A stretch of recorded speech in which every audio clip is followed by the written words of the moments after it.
Hello दोस्तों, आप सभी का स्वागत है मेरे YouTube चैनल पे। आज की इस वीडियो में हम बात करने वाले हैं टॉप जो महारत्ना पीएसयूज हैं उनका फाइनेंशियल ईयर 2020 का जो प्रॉफिट है, प्रॉफिट आफ्टर टैक्स, उसके बारे में हम बात करने वाले हैं। और सबसे हाईएस्ट प्रॉफिट आफ्टर टैक्स किस महारत्ना पीएसयू का है इसके बारे में भी हम बात करेंगे। इससे पहले मैं एक चीज कहना चाहता हूं कि किसी भी महारत्ना पीएसयू का प्रॉफिट बहुत ज्यादा है, इसका ये मतलब नहीं है कि वहाँ वर्किंग कंडीशन बहुत अच्छी हैं या वहाँ की पॉलिसीज बहुत अच्छी हैं। ये सिर्फ ये इतना दिखाता है कि उसका स्केल ऑफ ऑपरेशन बहुत बड़ा है। इसके कारण ही इन केस ऑफ पीएसयू ये बात कुछ डिफरेंट है कि अगर किसी महारत्ना पीएसयू का या किसी भी पीएसयू का प्रॉफिट बहुत ज्यादा है तो इसका मतलब ये नहीं है कि वो एक कंपेरेटिवली दूसरे पीएसयू के अगर उसको कंपेयर करें तो वो उसकी वर्किंग कंडीशंस अच्छी है, ऐसा नहीं है।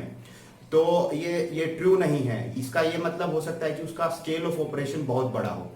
तो जैसा आप सभी को पता होगा कि टोटल 10 महारत्ना पीएसयूज है, जिसमें घेल है, भेल है, उसके बाद बीपीसीएल है, ओएनजीसी है, उसके बाद एनटीपीसी है, उसके बाद सीआईएल है और एचपीसीएल भी एक महारत्ना पीएसयू जो कि अभी ओएनजीसी का पार्ट हो गया।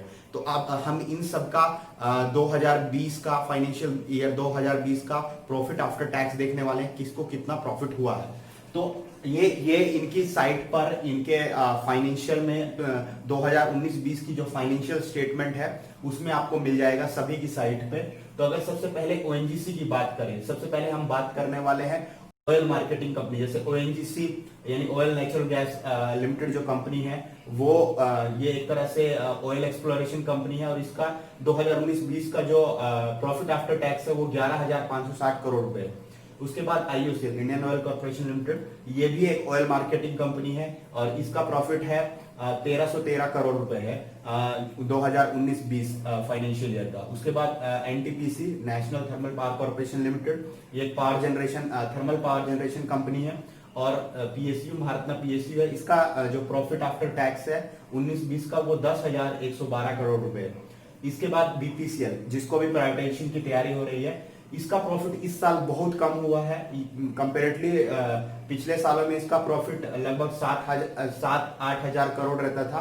इस बार ऑयल मार्केटिंग कंपनी, सभी ऑयल मार्केटिंग कंपनी का प्रॉफिट बहुत कम है as compare to last year. मतलब कि 18-19 के कंपैरिजन में 19-20 का प्रॉफिट बहुत कम है। ये कुछ इन्होंने बताया था कि इन्वेंट्री लॉसेस की वजह से प्रॉफिट कम हुआ है।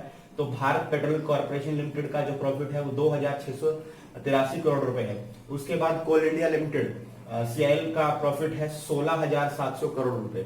उसके बाद भेल यानी Bharat heavy electric limited, Bharat heavy engineering limited, ये एक तरह से जैसे बॉयलर हो गए या कोई थर्मल पावर प्लांट का एक तरह से कमीशनिंग है, इंस्टॉलेशन है, वो करती है और इसका प्रॉफिट है 1472 करोड़ रुपए। उसके बाद PGCIL power grid corporation limited, ये एक तरह से ट्रांसमिशन लाइंस की कंपनी है और इसका प्रॉफिट 19-20 फाइनेंशियल ईयर के लिए 10,811 करोड़ रुपए है। उसके बाद गेल यानी gas authority of India limited, इसका जो प्रॉफिट है वो 156 करोड़ रुपए है। उसके बाद सेल यानी स्टील अथॉरिटी ऑफ लिमिटेड, इसका प्रॉफिट नॉर्मली कम रहता है। अब तक इसने अपनी फाइनेंशियल स्टेटमेंट साइट पे नहीं डाली है तो इसका प्रॉफिट हमारे पास नहीं है। तो अगर सभी टॉप जो महारत्ना पीएसयूज हैं, अगर उनका प्रॉफिट अगर हम एक तरह से कंपेयर करते हैं तो हम देखेंगे कि इस बार सीआईएल यानी कोल इंडिया लिमिटेड टॉप नंबर 1 पे है, जिसका प्रॉफिट सबसे ज्यादा है सभी महारत्ना पीएसयूज में। यानी इसका प्रॉफिट 16,700 करोड़ रुपए है प्रॉफिट आफ्टर टैक्स। और उसके बाद ओएनजीसी का प्रॉफिट है 11,560 करोड़ रुपए और उसके बाद प्रॉफिट है पीजीसीआईएल का 10,800 करोड़ रुपए और चौथे नंबर पर है एनटीपीसी का प्रॉफिट 10,112 करोड़ रुपए। तो इस तरह से हमने इस वीडियो में देख लिया कि जो हमारे टॉप महारत्ना पीएसयूज हैं उनका प्रॉफिट आफ्टर टैक्स 2019-20 के लिए क्या है। ये इन सभी कंपनीज की साइट पर ये अवेलेबल है। इसके बाद मैं बीपीसीएल प्राइवेटाइजेशन पे भी एक वीडियो बनाने वाला हूं। तो अगर आपको कुछ और पूछना है इससे रिलेटेड तो आप कमेंट में जान सकते हैं। Thank you.